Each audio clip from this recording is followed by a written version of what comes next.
ఇండియాలో లగేజ్ అంటే పెద్ద metal trunks and wooden boxes. Dilip Piramal అనే ఒక వ్యక్తి ఒక విప్లవాన్ని మొదలుపెట్టాడు. అతను తీసుకొచ్చింది ఒక plastic suitcase, lightweight and strong, అందరికీ అవైలబిలిటీలోకి తీసుకొచ్చేసారు.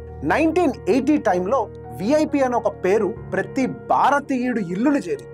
ప్రయాణం అంటే విఐపి సూట్ కేస్ అనే ఒక ట్రెడిషన్ వచ్చేసింది. 1988లో పరిమల్ తన ఫ్రెండ్ మోహన్ లాల్ తో కలిసి ఒక చిన్న కంపెనీని కొన్నారు. కానీ ఇక్కడ సమస్య ఏంటంటే విఐపి అండ్ ఆ కొత్త కంపెనీ రెండు ఒకే మార్కెట్ కోసం పోటీ పడుతున్నాయి. మోహన్ లాల్ మాత్రం ఒక ఏజ్డ్ పర్సన్, తన టెక్స్టైల్ బిజినెస్ లో బాగా బిజీగా ఉన్నాడు. అందుకే తన 21 ఇయర్స్ ఓల్డ్ కొడుకు సుధీర్ ని 1991లో ఆ కొత్త కంపెనీలో పని చేయమని పంపించాడు. జస్ట్ ఒక ఫ్యామిలీ బిజినెస్ చూసుకోవడానికి వెళ్ళిన సుధీర్ చాలా ఫాస్ట్ గా ఒక కార్పొరేట్ యోధుడిగా అయిపోయాడు. 1993 టైంకి ఎగ్జిక్యూటివ్ డైరెక్టర్ అయ్యాడు. 2003లో పెరిమల్ తన వారసుని వెతుక్కోవడం మొదలుపెట్టి, అప్పటి వరకు ఆ కొత్త కంపెనీని చూసుకుంటున్న సుధీర్ కి ఒక కాల్ చేశాడు.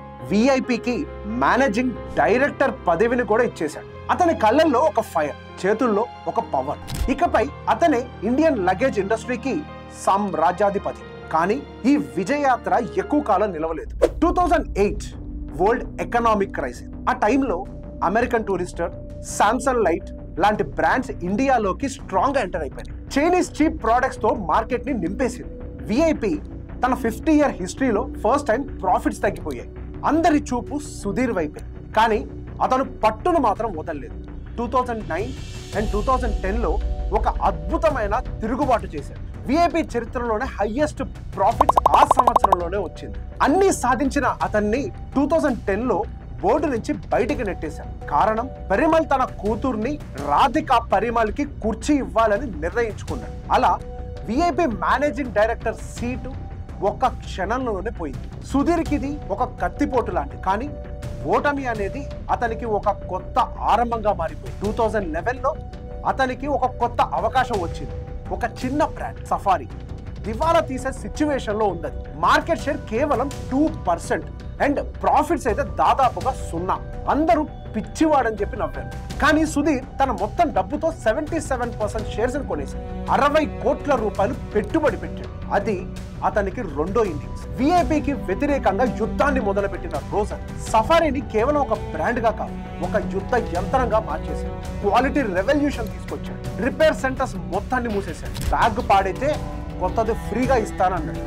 దాని రిజల్ట్, కంపెనీ క్వాలిటీని బలవంతంగా ఇంప్రూవ్ చేసుకుంది. డిస్ట్రిబ్యూషన్ వార్ మొదలుపెట్టాడు. Battle by battle. First Big Bazaar and DMart లాంటి హైపర్ మార్కెట్స్ లోకి ఎంటర్ అయ్యాడు. తర్వాత ఫ్లిప్కార్ట్, అమెజాన్ మీద దాడి మొదలుపెట్టాడు. 30 to 40% సేల్స్ ఈ కామర్స్ నుండే వచ్చేది. తర్వాత retail stores and exclusive outlets ని మొదలుపెట్టాడు.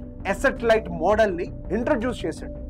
విఐపి లాగా ఫ్యాక్టరీస్ కాదు, చైనా అండ్ బంగ్లాదేశ్ నుండి ఇంపోర్ట్ చేసుకోవడం మొదలుపెట్టాడు. లోవర్ కాస్ట్ అండ్ ఫాస్ట్ గా కొత్త డిజైన్స్ ని మార్కెట్ లోకి తీసుకొచ్చాడు. 2019 టైంకి సఫారీ మార్కెట్ షేర్ దాదాపుగా 17% దాటేసింది. విఐపి మాత్రం వరుసగా 5 సంవత్సరాలు మార్కెట్ షేర్ ని కోల్పోతూనే ఉంది. 2020 కోవిడ్ దెబ్బతో ప్రపంచం మొత్తం మూతపడిపోయింది. ప్రయాణాలు లేవు, పెళ్లిళ్ళు లేవు, లగేజ్ ఇండస్ట్రీ మొత్తం కుప్ప కూలిపోయింది. విఐపి ఉద్యోగులను తగ్గించేసింది, స్టోర్స్ మూసేసింది. కానీ సఫారీ అప్పుల్లో మునిగింది. కానీ సుధీర్ ఒక వింత నిర్ణయం అప్పుడు తీసుకున్నాడు. తన ఇంటి మీద 10 కోట్ల లోన్ తీసుకున్నాడు. తన జీతాన్ని 100% తగ్గించేశాడు. ఉద్యోగులకి మాత్రం ఒక ఈమెయిల్ రాశాడు, ఎవరిని తొలగించాం, ₹1 కూడా జీతం తగ్గించాం. 2021లో రెండో వేవ్ మళ్ళీ, అప్పుడు కూడా ఒక ఈమెయిల్ రాశాడు. 3800 మంది ఉద్యోగులు, వారి కుటుంబాలకు సంబంధించిన వైద్య ఖర్చులను కూడా సఫారీయే భరిస్తుందని చెప్పాడు. అండ్ సప్లయర్స్ వాళ్ళకి ₹1 కూడా తగ్గించకుండా మొత్తం మనీ ఇచ్చేశాడు. 2022కి వచ్చేసరికి ప్రజలు రివెంజ్ ట్రావెల్ ని మొదలు పెట్టేశారు. మార్కెట్లో లగేజ్ కి డిమాండ్ ఎప్పుడు లేనంతగా పెరిగింది. విఐపి ఉద్యోగులు తగ్గిపోయి, సప్లయర్ల నమ్మకాన్ని కోలిపోయి డీలా పడిపోయి ఉంది. కానీ సఫారీ అందరూ సుధీర్కి అండగా నిలబడ్డారు. రిజల్ట్ ఏంటంటే సేల్స్ 600 crores నుంచి 2000 crores కి వెళ్ళింది కేవలం 2 సంవత్సరాలు. మార్కెట్ క్యాప్ 11,000 కోట్లు దాటేసింది. అండ్ విఐపి మాత్రం కేవలం 6,300 crores దగ్గరే మిగిలిపోయింది.